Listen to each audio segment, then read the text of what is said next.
In the year 2139, Earth had become a fever dream of hyperconnectivity, a place where borders evaporated like morning mist and technology bridged galaxies.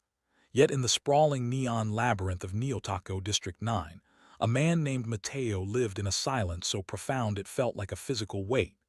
He was a digital hermit in a world that never stopped screaming. Matteo treated love like a distant star, beautiful to observe, impossible to touch. That is, until the notification blinked on his screen, cutting through the gloom of a lonely Friday night and 3 glasses of synth wine. Application approved. Intergalactic match arrives in 72 hours. He had filled out the form as a joke, a desperate wager made by a man betting against his own solitude. But when the sky above his balcony door opened 3 days later, bleeding violet light into the smog, the joke ended. A portal swirled, humming with the sound of 1,000 bees, and Zara stepped through. She was not merely alien, she was celestial. Tall and regal, her skin possessed a translucence that defied biology, veins pulsing with a soft, bioluminescent rhythm. Constellations of blue light traced her collarbone, and her eyes held no pupils, only a steady, lantern-like glow. "Matteo, husband," she said. Her voice was a melody, a lullaby woven from starlight. Matteo blinked, his brain short-circuiting. What? That is what I am to call you," she said, tilting her head with bird-like curiosity. "You are my chosen mate." The first few days were a blur of cultural whiplash. Zara inspected his toaster with the gravity of a bomb disposal expert and ate a lemon whole, rind and all, without flinching. But beneath the fish-out-of-water comedy lay a brewing storm Matteo wasn't built for. It hit a breaking point on the 3rd evening. The apartment was dim, lit only by the amber ambient strips Zara had installed to mimic her home sun. Matteo lay sprawled on the couch, his chest heaving, sweat matting his hair to his forehead. He looked like a man who had run a marathon without training. Zara stood over him, glowing with an eager, vibrant intensity. "Mate, husband," she chirped, energy radiating from her like heat from a pavement. "You are recovering well. Shall we begin again?" Matteo groaned, a sound of pure, unadulterated exhaustion. "Please, no more, I can't," Zara laughed, a sound like crystal bells. "I have never heard a partner beg before. On Veltraxia the males must prove their stamina. You humans, you are unexpectedly delicate." "Delicate," Matteo wheezed, covering his face.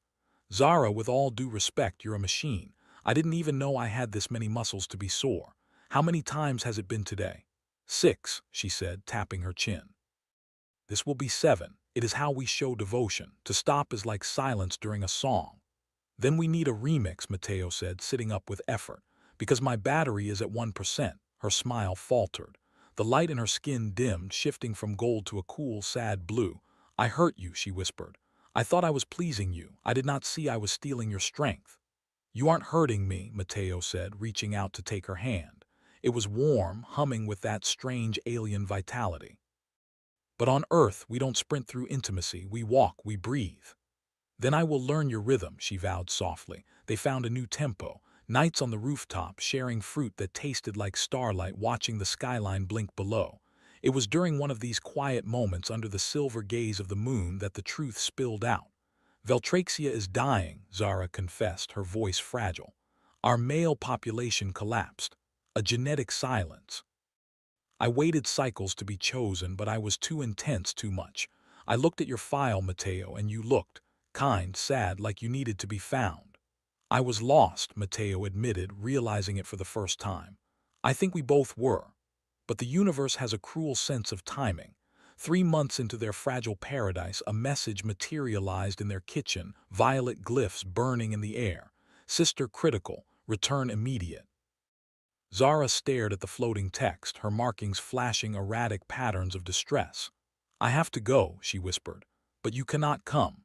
Humans are seen as chaos agents by the High Council. If you step on Veltraxian soil, you will be hunted."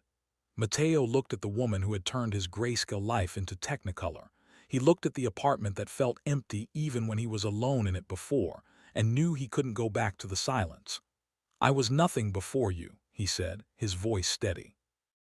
"I was a ghost haunting my own life. If there is a 1% chance I can stand beside you, I'm taking it." "They will fear you," she warned, tears of light welling in her eyes. Let them, Matteo replied. I'm coming. They stepped through the portal at dawn. Veltraxia was a fever dream of liquid sapphire skies and floating cities that drifted like clouds, but the welcome was cold. In the Hall of Echoes, a cathedral of living glass, the elders looked down at Matteo with eyes of judgment. He is not one of us, the High Elder boomed, his voice vibrating in Matteo's chest. You bring a primitive to our sacred ground.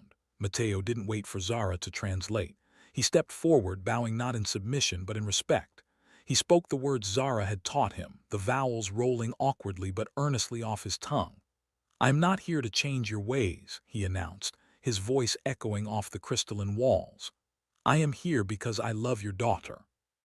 And I will learn every rhythm, every song until I am worthy of this house. The silence that followed was heavy, thick with tension.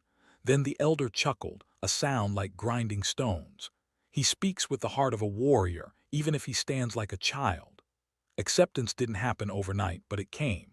Matteo learned to sing the food into ripeness, to read the mood of the living walls, to exist in a world where gravity was a suggestion rather than a law.